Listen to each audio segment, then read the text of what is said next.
agriculture stakeholders discuss measures to advance the sector.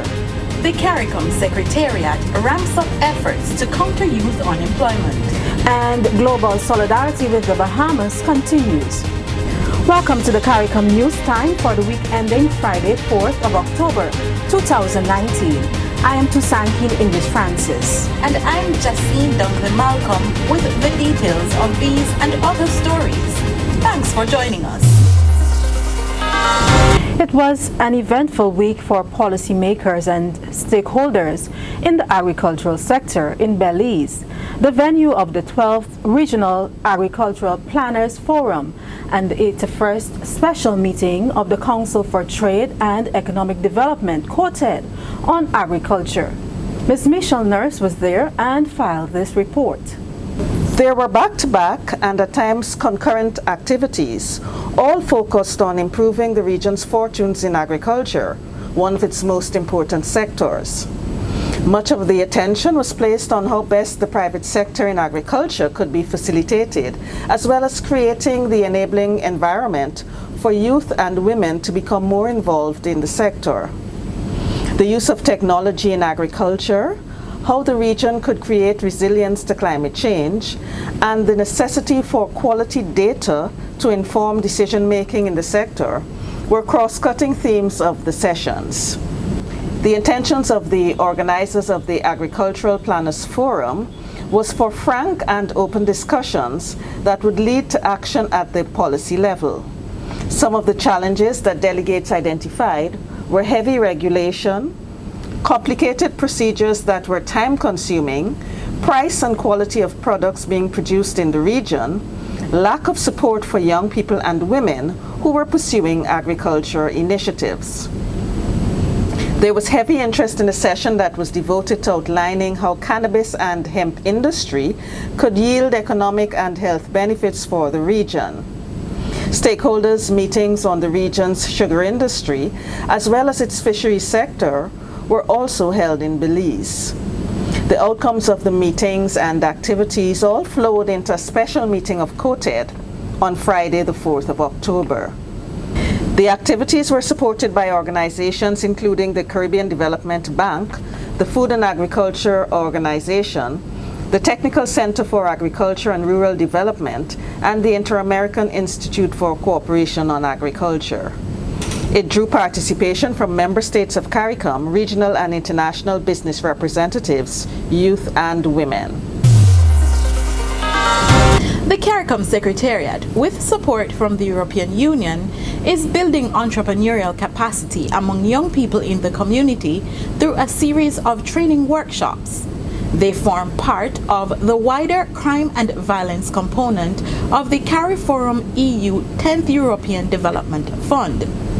The EU's support is allowing the CARICOM Secretariat to engage more young people within the framework of the Creativity for Employment and Business Opportunity (CEBO) program.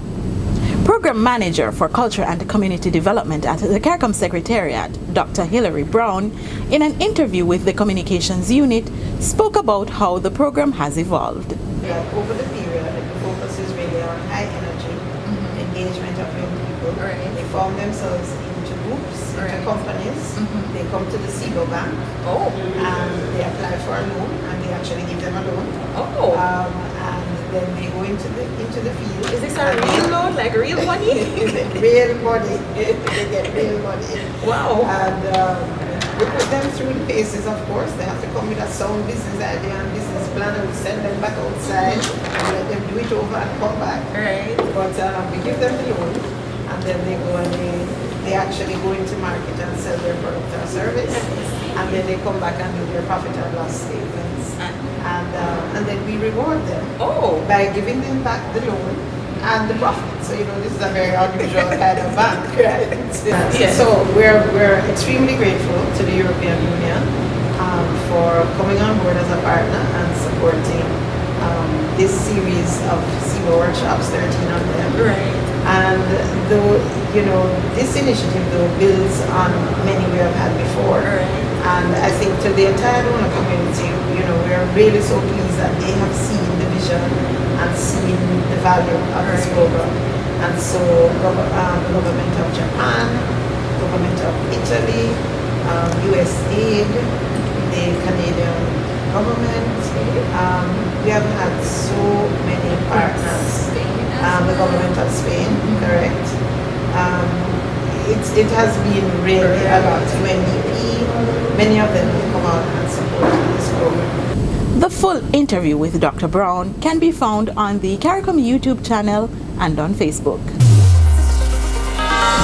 The government of the Bahamas is moving to ensure the future socio-economic sustainability of Grand Bahama and Abaco, according to the country's Minister of Social Services and Urban Development, the Honorable Frankie Campbell.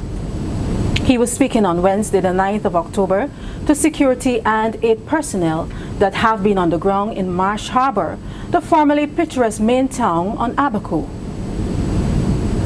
He said while the road to recovery may appear slow, significant coordination among national, regional, and international experts are ongoing to quicken the pace. The minister said cleanup of impacted areas in the aftermath of Dorian is a priority towards that process, as is restoration of housing and commerce. He said the longer Abaco and Grand Bahama remain inactive economically, the Bahamas will be losing at least 20% of its economy.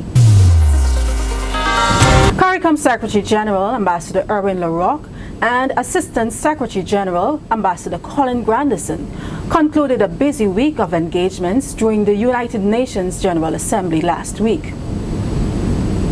They, along with CARICOM heads of government, maximized opportunities to articulate CARICOM's concerns and positions on global issues. Ambassador Grandison briefed the communications unit on these engagements. Those issues were once again extremely important. As a matter of fact, in addition to the general debate, which takes place during the first business week of the United Nations General Assembly, there were also a number of high-level events devoted to climate change, to sustainable development, to small island development states, and also to universal health coverage. It therefore means that once again, CARICOM member states at the level of heads of state and government, but also the level of foreign ministers and the secretary generals, that there were opportunities to focus on the issues of concern to Caribbean community member states. So that, for example, during the discussion on climate change, we were able to put forward, obviously, our concerns, to repeat, I suppose, what could be called CARICOM's mantra, 1.5 to stay alive, which is that the increasing heating of the Earth needs to be kept at 1.5 degrees, and we see that as being warding off what we call an existential threat. So that those points were made forcibly. Tune in to our upcoming episodes of the CARICOM News Time for more on our discussion with Ambassador Grandison. The CARICOM Reparations Commission, the Center for Reparations Research, the University of the West Indies, and Antigua and Barbuda's Reparations Support Commission will be hosting a symposium in Antigua and Barbuda from the 9th to the 12th of October. The forum, titled Western Banking Colonialism and Reparation, will feature Prime Minister of Antigua and Barbuda, Honorable Gaston Brown, Chair of the CARICOM Reparations Commission, Sir Hilary Beckles, and Director of the Center for Reparations Research, Professor Vereen Shepherd. Program Manager for Culture and Community Development here at the CARICOM Secretariat, Dr. Hilary Brown, spoke to us on News Time and explained CARICOM's role in the event along with other details. Essentially what we're exploring is the extent to which the international financial system, the banks, the insurance companies all over Europe, how they benefited. We're exploring their roots, the roots of their development, and how that development was enhanced, facilitated by their participation in the trade in enslaved Africans. Right. because obviously a system like that has to be financed. There are ships going to the west coast of Africa and to the Caribbean. These ships have to be built, have to be maintained. There is the insurance, as awful as it is, there was insurance for the human cargo that they were carrying across the Atlantic. And there actually are some really, horrifying stories about how there was it the Zong that threw 95% of the enslaved Africans on board and then went to claim insurance in Europe. You mean off board?